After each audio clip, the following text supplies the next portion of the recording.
सौनकादिक ऋषि जो 1000 संत बैठे हुए हैं और उन्हीं के बीच में सूत जी महाराज बैठे हुए हैं। तो सौनकादिक ऋषियों ने प्रश्न किया है सूत जी महाराज से कि मानव के लिए परम धर्म क्या है। तो सूत जी का उत्तर है, मनुष्य के लिए सर्वोत्तम धर्म है श्री कृष्ण के चरणों में प्रीति होना, कन्हैया जी के चरणों में प्रीति होना। लेकिन कन्हैया के चरणों में जो प्रेम हो वो निष्काम होना चाहिए, कोई कामना नहीं होनी चाहिए। निष्काम प्रेम ही सर्वोत्तम धर्म है। बहुत सुंदर बात है। क्या कह रहे हैं सूत जी महाराज, वास्तव में निष्काम धर्म से ऊंचा कोई धर्म नहीं है।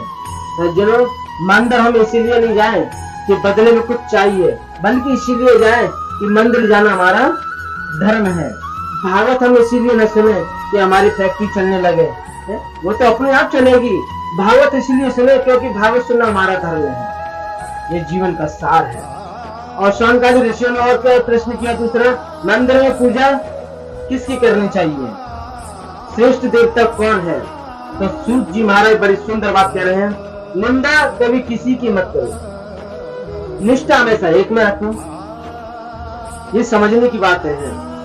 जैसे वृक्ष की जड़ में हम पानी डालते हैं, ऊपर पत्ते भी हरे होते हैं, फूल भी आते हैं, फल भी आते हैं।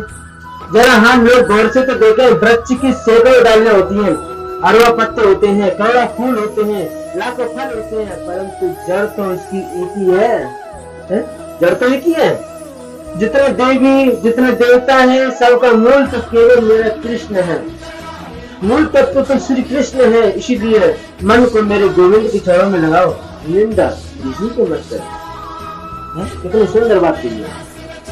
हम दुर्गा जी की पूजा करते हैं, या पुष्प मार्गी है, या श्री कृष्ण वैष्णव है, या हम कट्टर श्री कृष्ण के भक्त हैं, लेकिन दुर्गा जी की पूजा करते करते ये वंदना करो कि हे दुर्गा माता, हमें ऐसा आशीर्वाद दे कि कृष्ण के चरण में हमारी प्रीति और ज्यादा हो जाए।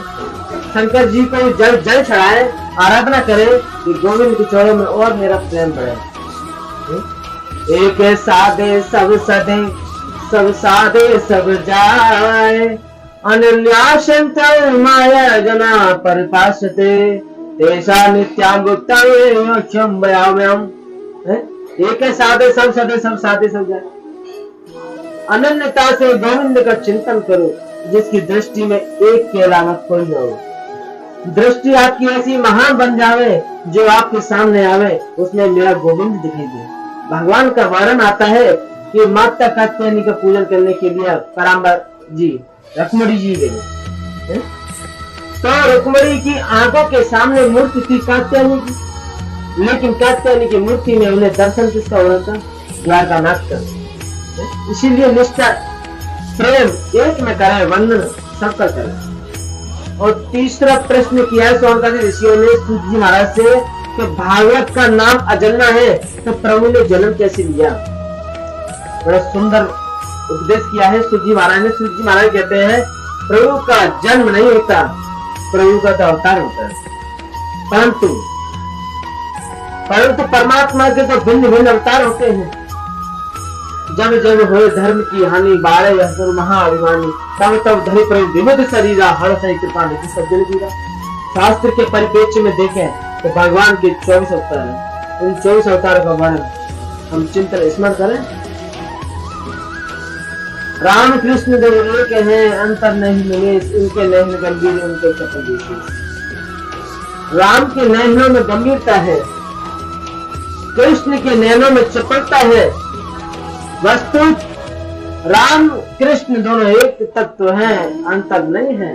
राम मर्यादा पुरुषोत्तम है, मेरे गोविंद लीला पुरुषोत्तम है। राम ने जीवन में जो अनुभव किया है, कृष्ण ने उसी को जीवन में गाया है। भागवत लिखने का नैतिक वेद अभ्यास का मूल प्रयोजन है किसी भी उपाय से मन गोविंद के चरण में लग जाए। इसीलिए महर्षि वेद व्यास ने भागवत ग्रंथ लिखा था। ऋषियों ने प्रश्न कर लिया कि जी ये व्यास जी कौन है, उन्होंने क्यों भागवत को लिखा। हमने तो सुना है उनके पुत्र के बारे में कि सुखदेव जी महाराज जब वन में जा रहे थे तो सरोवर में कुछ स्त्रियां नमस्ते स्नान कर रही थी, लेकिन सुखदेव को देखकर उन स्त्रियों के मन में जरा भी संकोच नहीं हुआ। सुखदेव जी तो इतने नंगे ही जा रहे थे, 16 वर्ष की उम्र थी। सुखदेव को देखकर स्त्रियों के मन में संकोच नहीं हुआ और वो नग्न स्नान करती रही। परंतु वहां से जब व्यास जी जाने लगे तो व्यास जी को देखते ही स्त्रियां तुरंत बाहर निकली और वस्त्र पहनकर बोले, बाबा क्षमा करें, हमें आपको देख नहीं सके। व्यास जी ने कहा, बेटी, मेरा नवा युवक बेटा तुम्हारी आंखों के सामने चला है, तुम्हें लज्जा संकोच नहीं लगी? मैं तुम्हारे परिवार के समान हूँ, मुझे देख के अपने संकोच किया। और स्त्रियों ने जवाब क्या दिया मालूम? बाबा, आपके पुत्र सुखदेव जी का जीवन तो इतना महान है, इतना विचित्र है, उनका चरित्र के उनके सामने 1000 वस्त्र अगर हम पहन लें तो भी निर्वस्त्र है। वह जानते ही नहीं स्त्री और पुरुष के वेद को, स्त्री और पुरुष के अंतर को। ऐसे परमहंस हैं। आप तो संसार में रहते हो बाबा, आपको देखकर तो लज्जा होती ही।